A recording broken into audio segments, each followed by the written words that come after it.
Nandana Brajajana Randana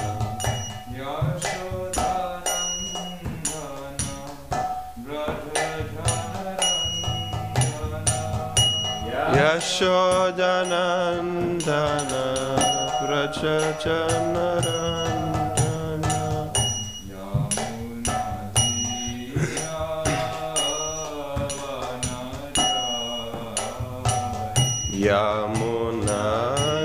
Yamunatira Vanachari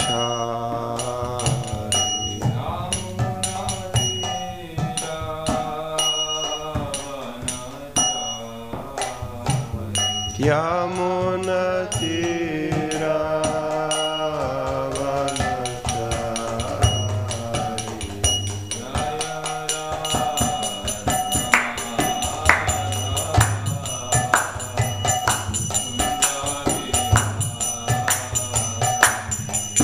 Jaya Radha Madhava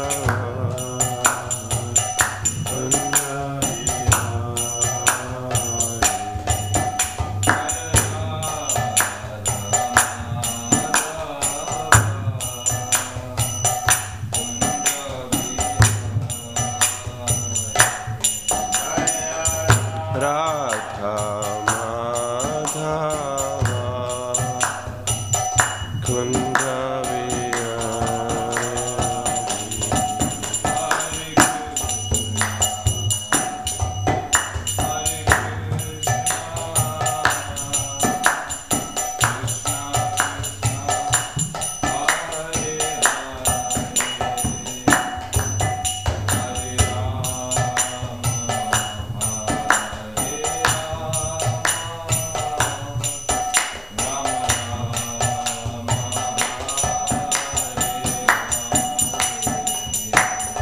Hare Krishna, Hare Krishna, Krishna Krishna, Hare Hare, Hare Rama, Hare Rama, Rama Rama, Hare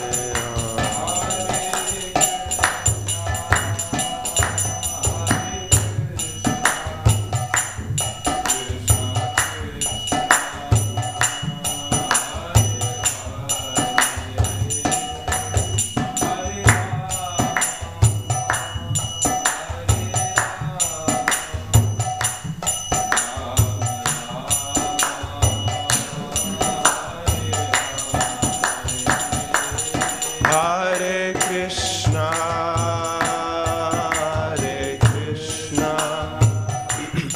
Krishna Krishna,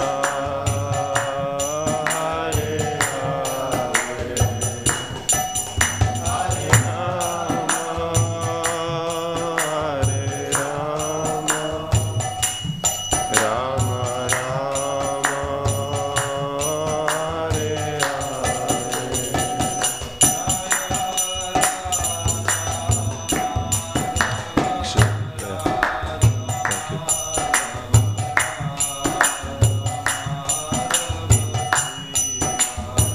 Jaya Radha Madhava, Radha Madhava, Radha Madhava Shri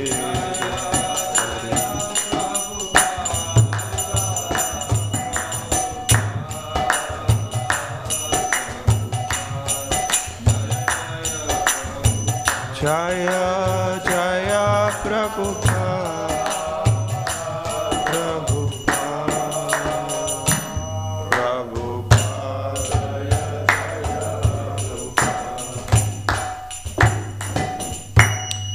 Jayam Vishnupada Paramahansa Parivrajakacharyas Tarasata Shishimati Divine Grace A.C. Bhaktivedanta Swami Prabhupada Ki Jai Grantaraj Srimad Bhagavatam Ki Jai. All glories to the assembled devotees. All glories to the assembled devotees. All glories to the assembled devotees. All glories to Sri Guru Gauranga. All glories to Srila Prabhupada.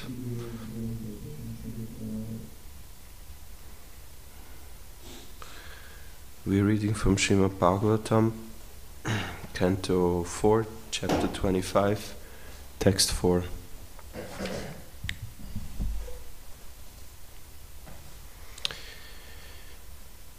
Shreyastvam katamadrajan Shreyastvam katamadrajan Karmanatmana ihase Karmanatmana ihase Dukkahani sukhavapti Dukkahani sukhavapti Shreyastanneha cheshyate Shreyastanneha cheshyate Shreyastvam katamadrajan Karmanatmana ihase Dukkahani sukhavapti Shreyastanneha cheshyate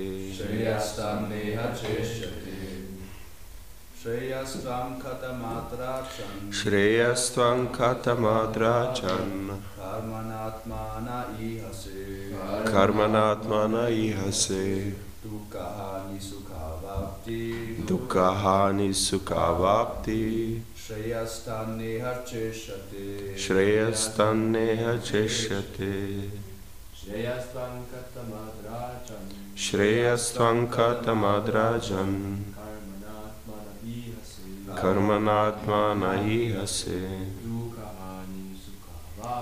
Dukkahani sukhavapti Shreyastanneha cheshyate. Mataji. Shreyastvam katamadrajan Karmanatmana ihase Dukkahani sukhavapti Shreyastanneha cheshyate. Word for word translation. Shreyaha, ultimate benediction. Tvam, you. Katamat, what is that? Rajan, O king. Karmana, by fruitive activities. Atmanaha, of the soul. Ihase, you desire. Dukkahanihi, disappearance of all distresses. Sukha avaptihi, attainment of all happiness. Shreyaha, benediction. Tat, that. Na, never. Iha, in this connection. Cha, and. Ishyate, is available. Translation by Srila Prabhupada. Narada Muni asked King Prachinabarhishat, my dear king, what do you desire to achieve by performing these fruitive activities? The chief aim of life is to get rid of all miseries and enjoy happiness, but these two things cannot be realized by fruitive activity. Purport. In this material world there is a great illusion which covers real intelligence. A man in the mode of passion wants to work very hard to derive some benefit, but he does not know that time will never allow him to enjoy anything permanently. Compared with the work one expends, the gain is not so profitable. Even if it is profitable, it is not without its distresses. If a man is not born rich, he wants to purchase a house, cars, and other material things. He has to work hard day and night for many years in order to possess them. Thus, happiness is not attained without undergoing some distress. Actually, pure happiness cannot be had within this material world. If we wish to enjoy something, we must suffer for something else. On the whole, suffering is the nature of this material world, and whatever enjoyment we are trying to achieve is simply illusion. After all, we have to suffer the miseries of birth, old age, disease, and death. We may discover many fine medicines, but it is not possible to stop the sufferings of disease or death. Actually, medicine is not the counteracting agent for either disease or death. On the whole, there is no happiness in this material world, but an illusion person works very hard for so-called happiness. Indeed, this process of working hard is actually taken for happiness. This is called illusion. Therefore, Narada Muni asked King Prachinabarhishat what he desired to attain by performing so many costly sacrifices. Even if one attains a heavenly planet, he cannot avoid the distresses of birth, old age, disease, and death. Someone may argue that even devotees have to undergo many distresses in executing austerities and penances connected with devotional service. Of course, for the neophytes, the routine of devotional service may be very painful, but at least they have the hope that they will ultimately be able to avoid all kinds of distresses and achieve the highest perfectional stage of happiness. For the common karmis, there is no such hope, because even if they are promoted to the higher planetary systems, they are not guaranteed freedom from the miseries of birth, old age, disease, and death. Even Lord Brahma, who is situated in the highest planetary system, Brahmaloka, has to die. Lord Brahma's birth and death may be different from an ordinary man's, but within this material world he cannot avoid the distresses of birth, old age, and disease and death. If one is at all serious about attaining liberation from these miseries, he must take to devotional service. This is confirmed by the Lord himself in Bhagavad Gita 4.9. Janma karma chame divyam evangyo veti tattataha takta dehang punarjanma naiti mam eti sorjuna. One who knows the transcendental nature of my appearance and activities does not, upon leaving the body, take his birth again in this material world, but attains my eternal abode, O Arjuna.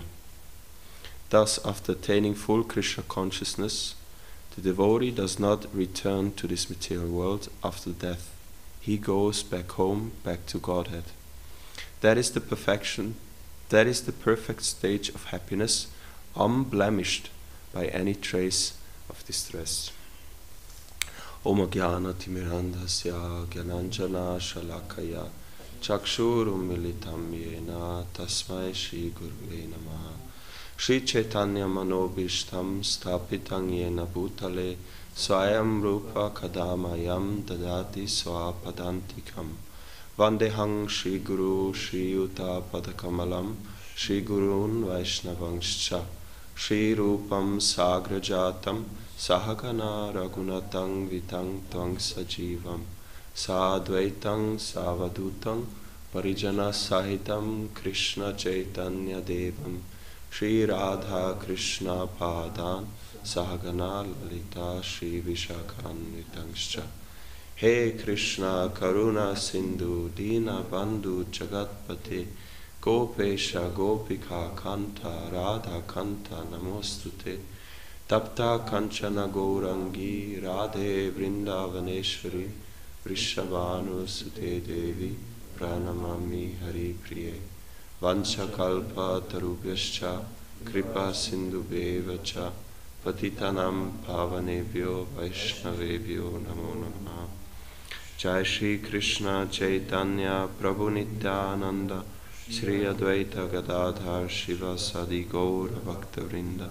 Hare Krishna, Krishna Krishna, Hare Hare, Hare Rama, Rama Rama, Hare Hare. Hare Krishna. So, we are here, we just entered this new chapter, new pastime, in kind of new section of Srimad Bhagavatam. And Narada Muni is preaching to King Prachina Barhishat, who is performing karmic activities in order to elevate himself. And Prabhupada gives quite a purport and speaks about some important points. We can try to maybe elaborate a bit. The first point Prabhupada is speaking about is about this illusion under which the conditioned living entities are. And what is this illusion? That one thinks one can enjoy in this material world, even though it is not possible. And then Prabhupada explains why it is not possible. And the first thing he mentions is time will never allow him to enjoy anything permanently. Then he's saying the gain is not so profitable. Even though you maybe achieve some enjoyment, it is not very profitable. And then the last one, and it is not without distress. Means even though you gain some enjoyment, there will always, in the package included, will be some unhappiness as well. So these are things which come in the material world by trying to enjoy. All these things will come, and Prabhupada then is making the point that actually it's only suffering.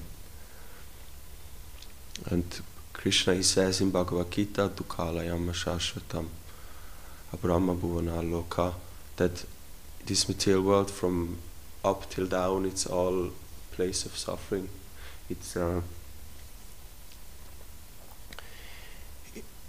even Brahma, Prabhupada explains, who has the longest life, he also has to suffer. And why?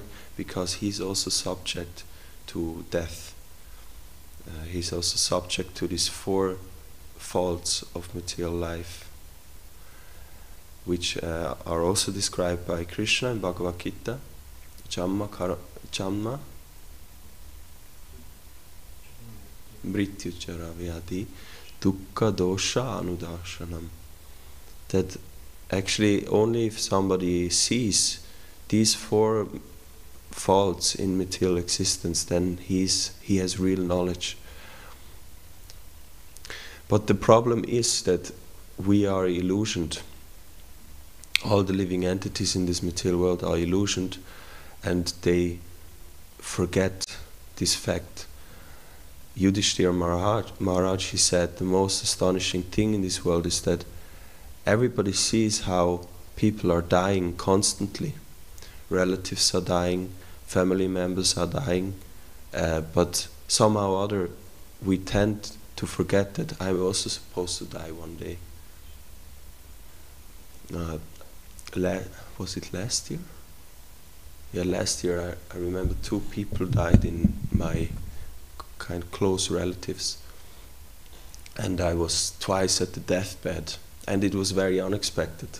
2 times, like they were around 50 years old, between 50 and 60 maybe, 45, 60, and nobody expected them to die. And I remember the sobriety that came by just being there, and all of a sudden you see it's a dead body. And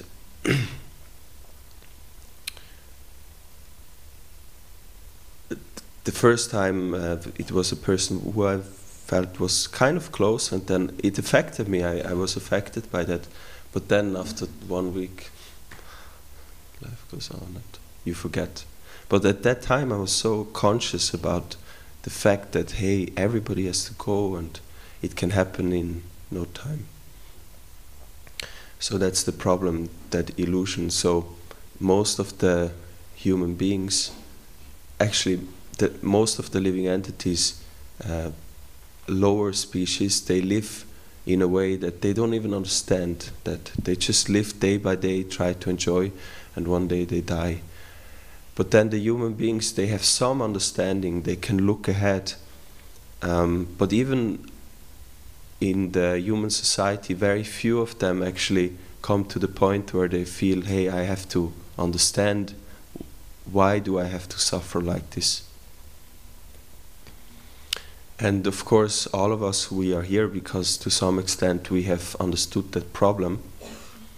And Prabhupada, in the purport, he brings up that point, which is, I think, very relevant.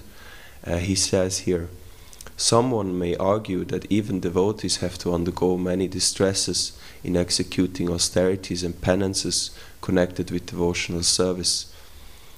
Of course, for the neophytes, the routine of devotional service be very painful, but at least they have the hope that they will ultimately be able to avoid all kinds of distresses, which all of us, we have come here for some reason. And Krishna, he explains in the Bhagavad Gita why people come to him. Why do people come? There's 4 kinds of people. Does anyone remember? Because they are suffering. Suffering. Because they want material happiness. Yes.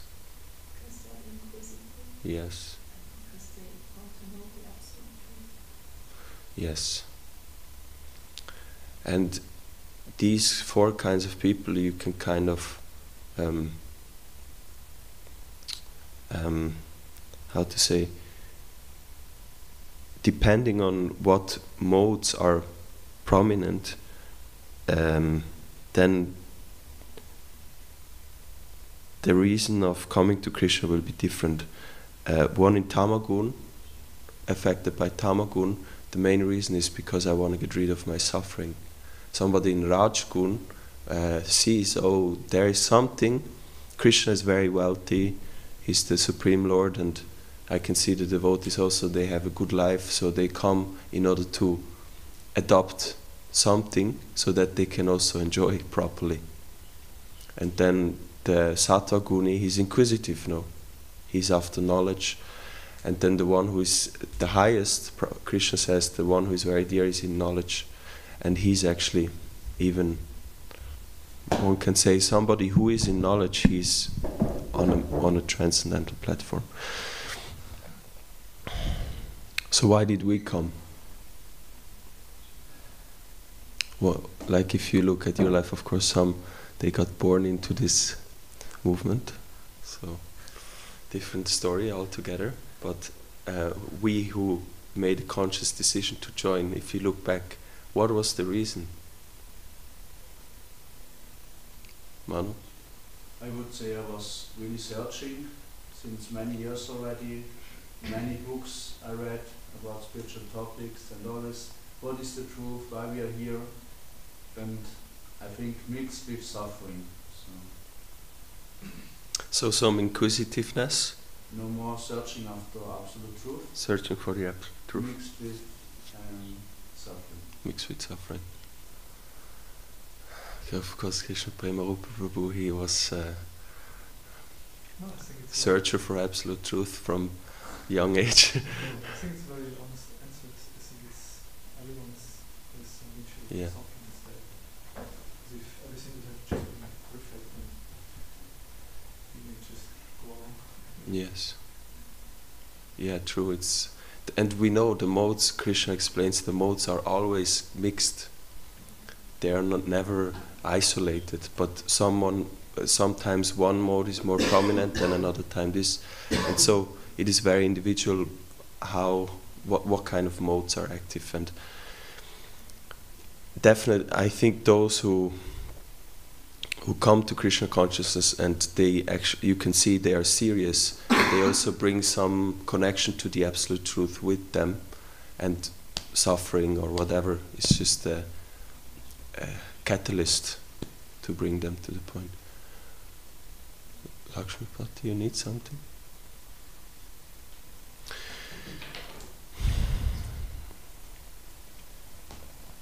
So yeah, we've come here and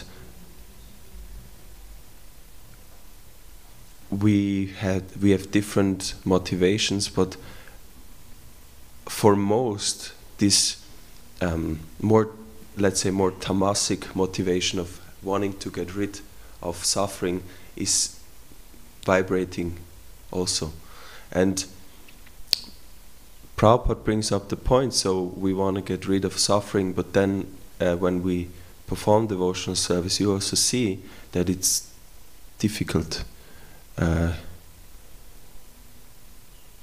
The devotees have to undergo many distresses in executing austerities and penances.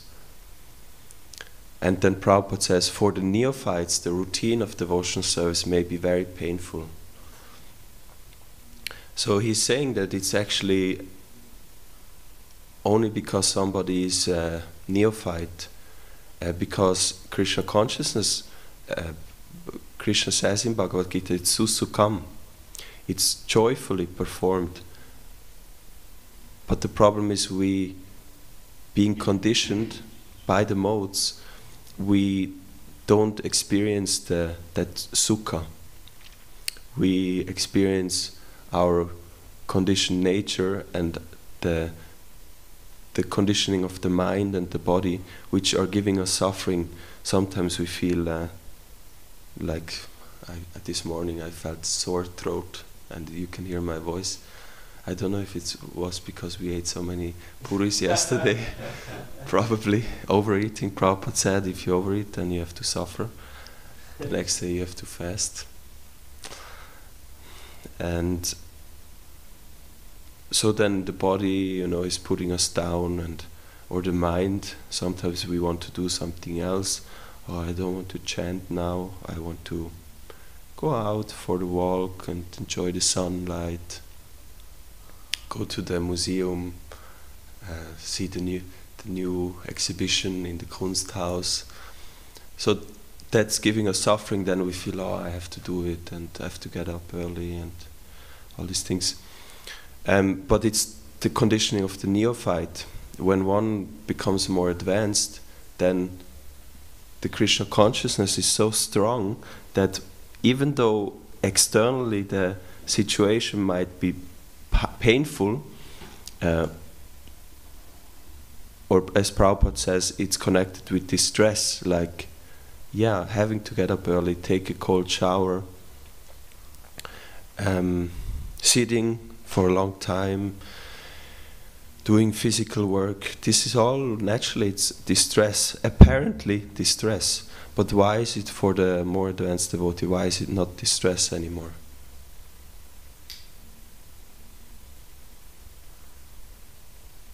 Like even we hear most very advanced devotees, they go through heavy physical pain in their execution of devotional service, but they are basically not affected at all. Why? How is that possible? Bhaktivinoda Thakur has this prayer where he says that, my dear Lord, the suffering I undergo in your service is my greatest bliss. Even to that extent that somebody says, it's giving him. And there is another prayer, love bites, that comes to my mind. Prabhupada says it's when you feel this pain and suffering, it's like a love bite from Krishna for the pure devotee. When lovers, they have affairs sometimes, you know what I mean? One or the other will bite the other, and there will even be some mark, and showing obviously it was painful, otherwise why would there be some mark? But will the lover ever complain? No, when he or she sees in the mirror, it will remind and feel some romantic feelings. So Prabhupada gives that example. It's like a love bite. When you feel that pain, it's like, oh Krishna, I'm engaged in your service, and very high. But the key is the Krishna consciousness, that the International Society for Krishna Consciousness, that's what Prabhupada came to give. Krishna is the most wonderful person, and I would like to read a little bit from Krishna book. In the Krishna book there is a chapter called Wonderful Krishna. And it's also connected with this last point Prabhupada is making. Before we read, because we are neophytes often, or on the lower stage of devotional service, that is seen by the symptoms of not always being enthusiastic or steady. So there is a need for us to understand and remind ourselves of the goal.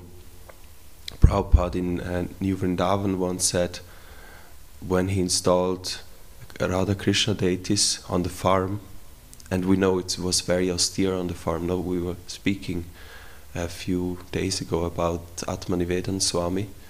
You were saying how he spoke about his time in New Vrindavan, and he said in the winter he was in the Prabhupada Golden Palace or something, worshipping, and they didn't have a shower, so what he had to do is go out to the lake, and the lake was frozen, right? And he had to make a hole and take a bath and then go back into the unheated place to perform the puja. And so it was a very austere place, and Prabhupada knew that also. And then Prabhupada said before he left, he said, now you have to listen Srimad Bhagavatam and you have to chant. Otherwise, if you don't do that, the day will come where you will sit here and think, why has our Guru Maharaj left us with this burden here? And saying that hearing and chanting is so important, so we remember what are we doing. We are serving the Supreme Lord. We have been waiting for lifetimes for this moment to serve Him, and it is not easy, but we are fortunate, and we have to continue no matter how distressful the situation is. And so for us, we have to constantly remind ourselves, because we are not constantly Krishna conscious. We don't see Krishna in our thoughts so often, so we have to remind ourselves to be enthusiastic, to continue with all the austerities and penances.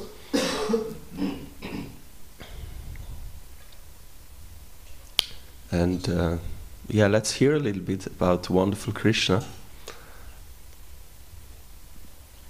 Hear about the goal, because here the bridge basis, and we can go into that meditation.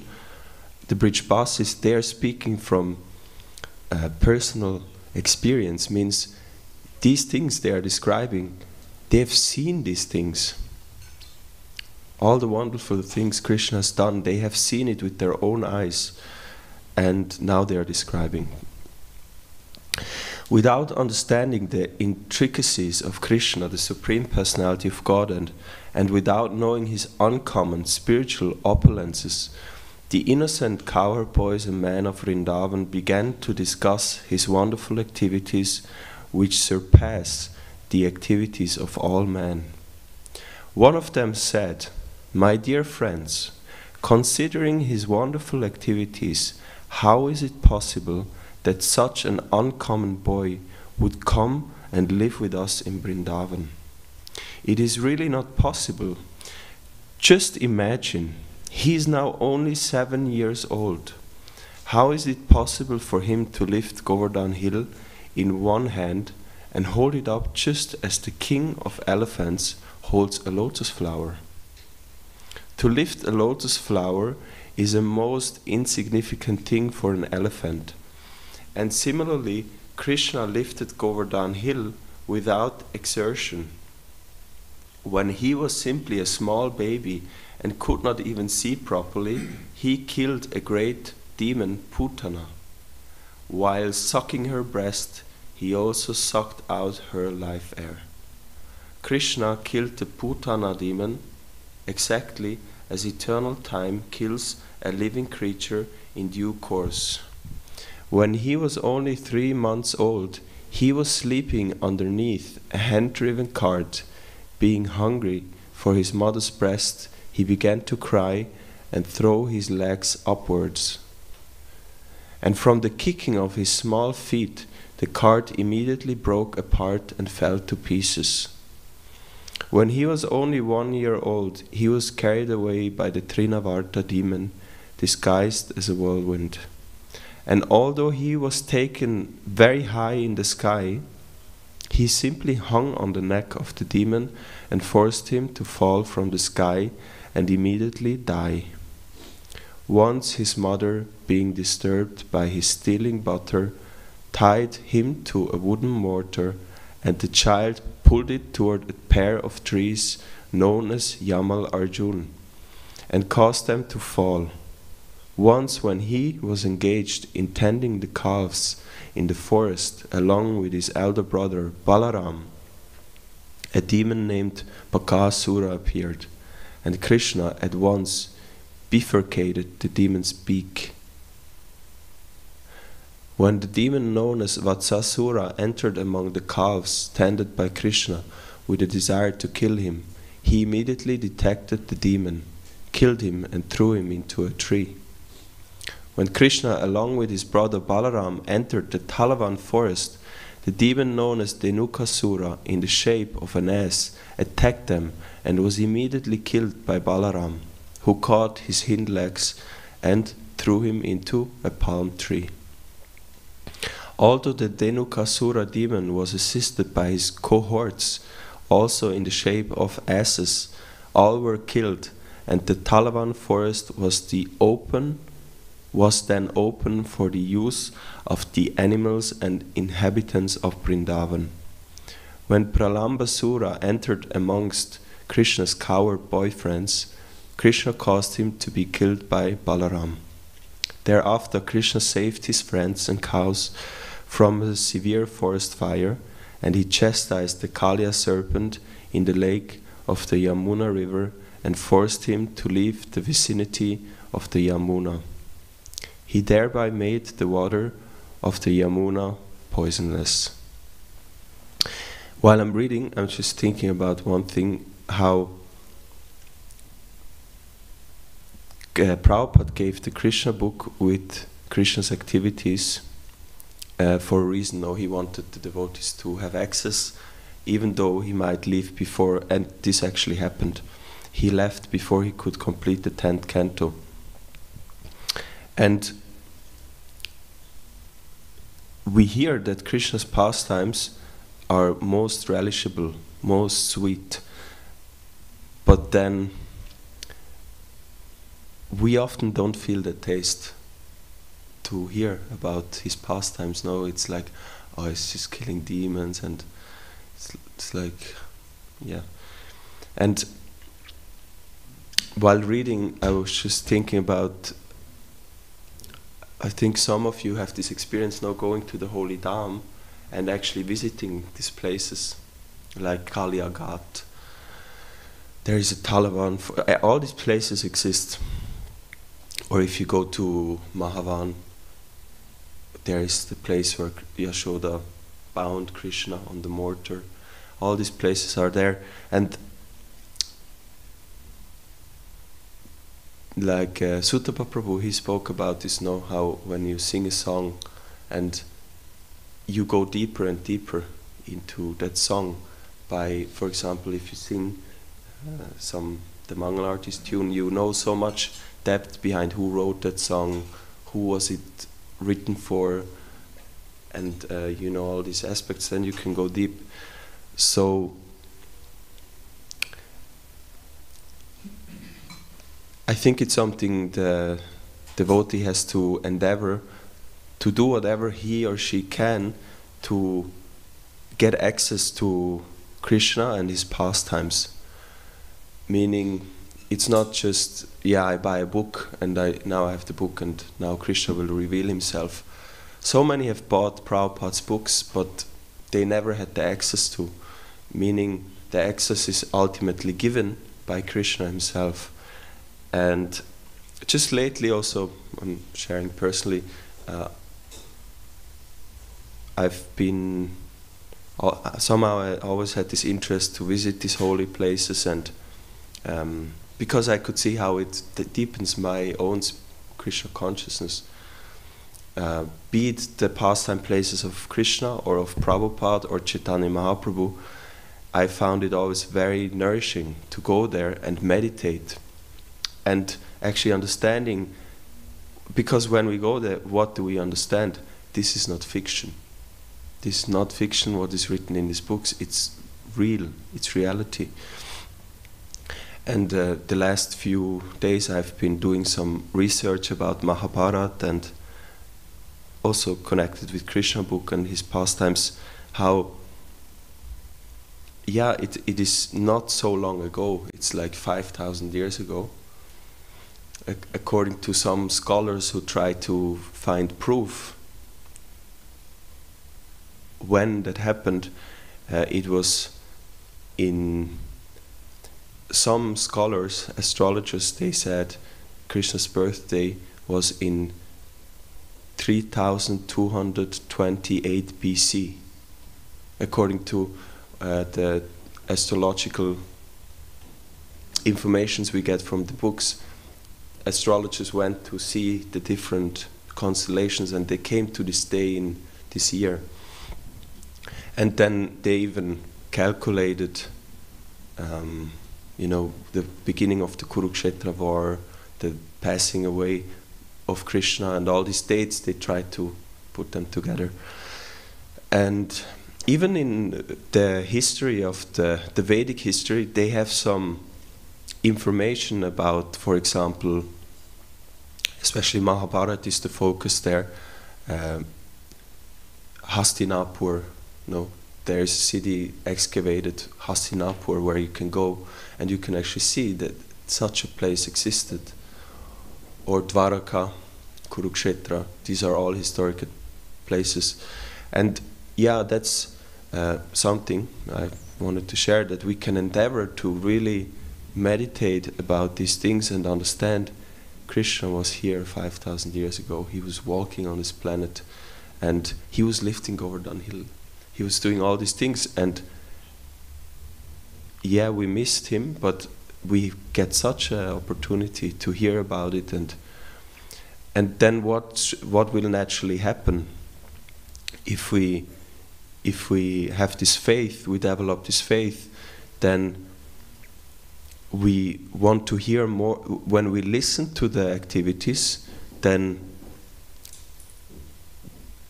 because Krishna is in the heart of every living entity, actually all he wants is this faith, that we have faith in it, that we turn to him in a mood of, I'm really taking shelter because I know, Krishna, you are present in your activities, in your holy name.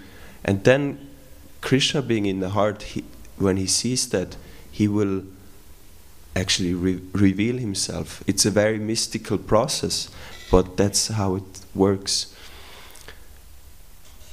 And when that happens, when Krishna reveals himself through the holy name and through his activities and all his deity form, then naturally we will feel his presence, and by feeling his presence, we feel Krishna conscious, and we feel happiness, and we become more and more attracted to him. And if this happens, then we actually get the desire to go to him. Jai Jagannath Baladev Subhadra Shishi Gaurnitai Ki Jai. Then when we hear about all his activities, for example, when we hear how he was engaged in Vrindavan with his devotees, we meditate. How would it be if I would be a part of Vrindavan? If I would be a Brijpasi, and if I could daily hear about from other Brijpasis speaking about him, what he did. Maybe we will not be able to see him every day. Maybe yes, I don't know. But just being there, and or then you see him on a daily basis, we will meditate, and we kind of picture how it will be. And that's how the meditation starts, of us really developing this desire for the goal. That's our goal, to become an associate of Krishna.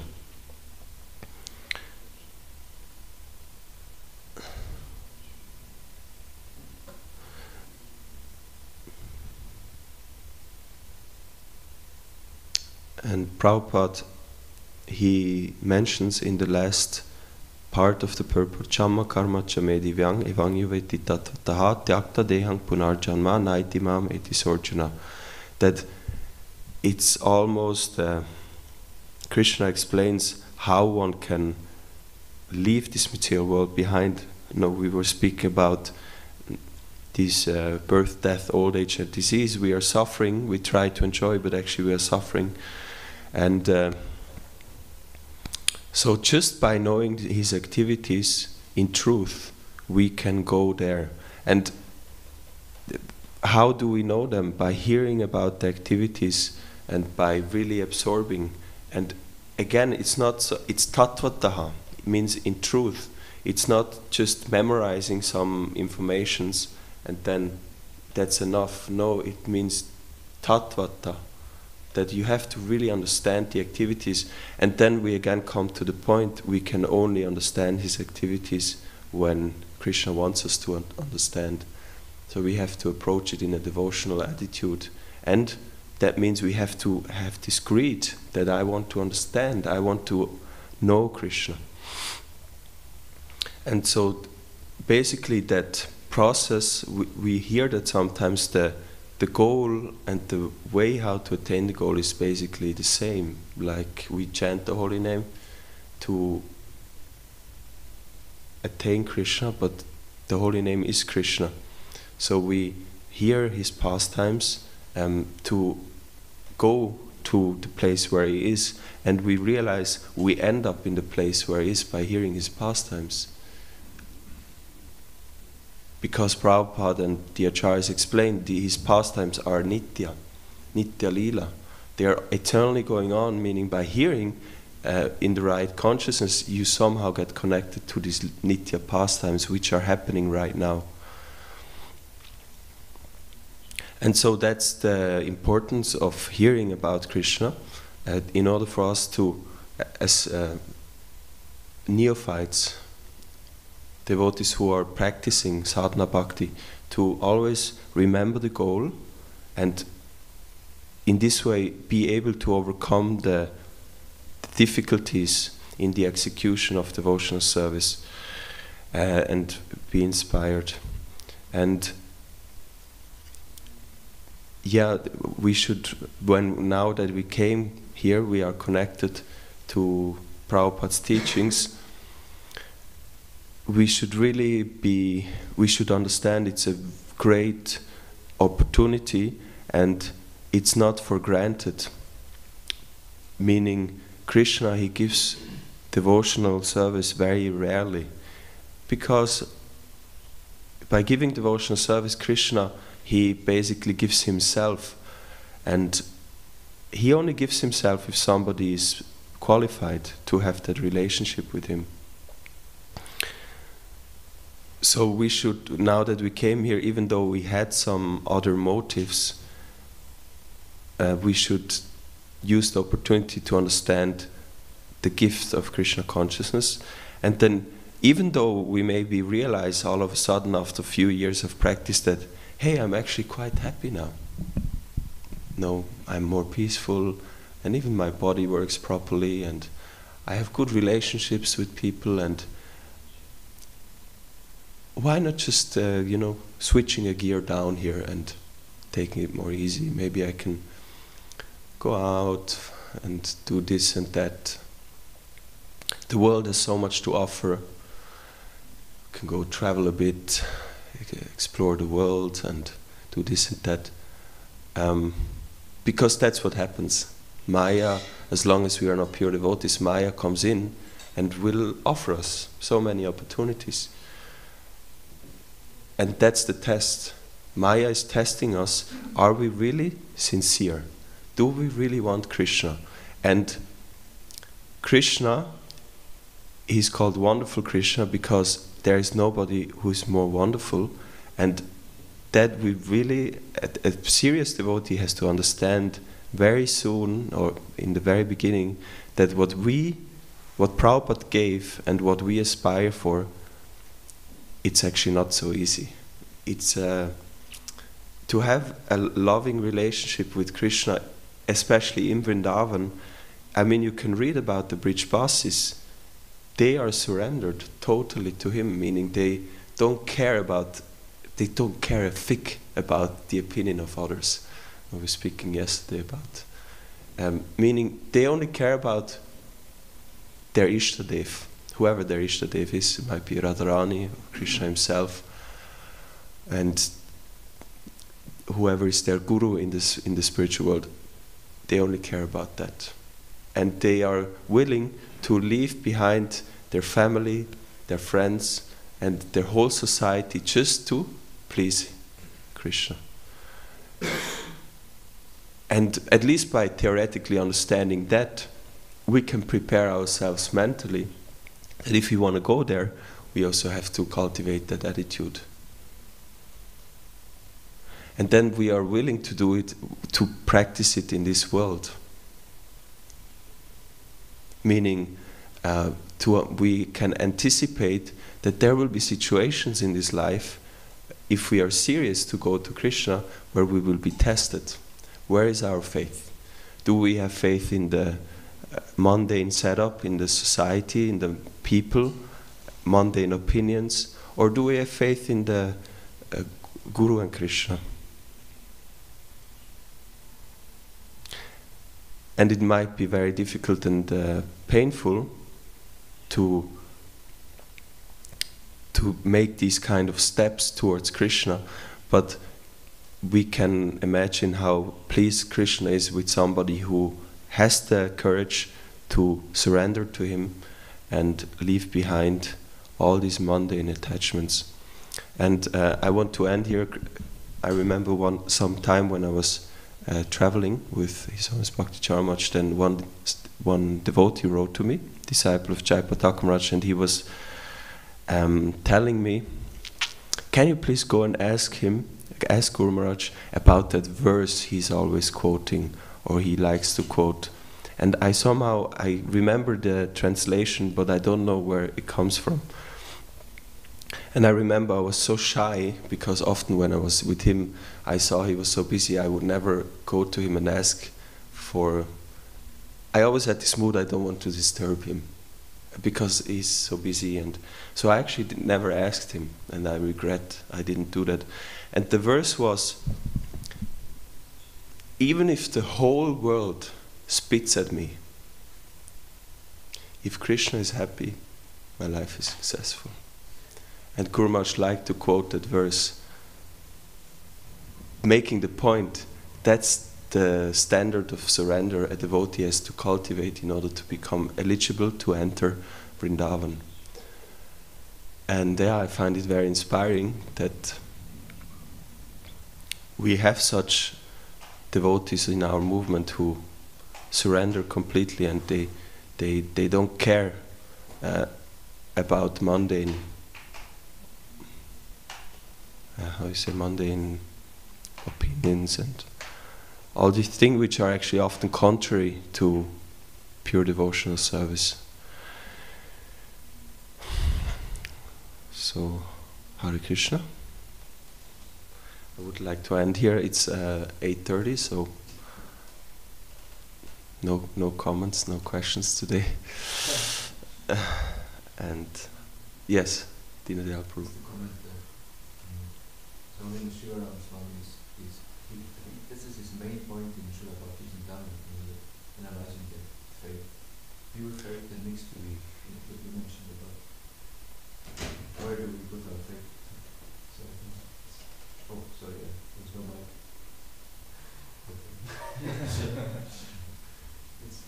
good meditation. Analyze how pure is your faith. Yeah, thank you. And of course, Maharaj is a very good example of a person who is staunch in his faith in Guru and Krishna, having strong opinions. And yeah, I think we need such kind of leaders, and showing us the example of basically, the surrender of they don't care what others think; they just want to serve Krishna. And that's it. Jai Grantaraj Srimad Bhagavatam ki Jai, Shri Krishna Bhagavan ki Jai, Srila Prabhupada ki Jai, Gaura Premanandi Hari Bol.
Well, Hare Krishna. For God's sake.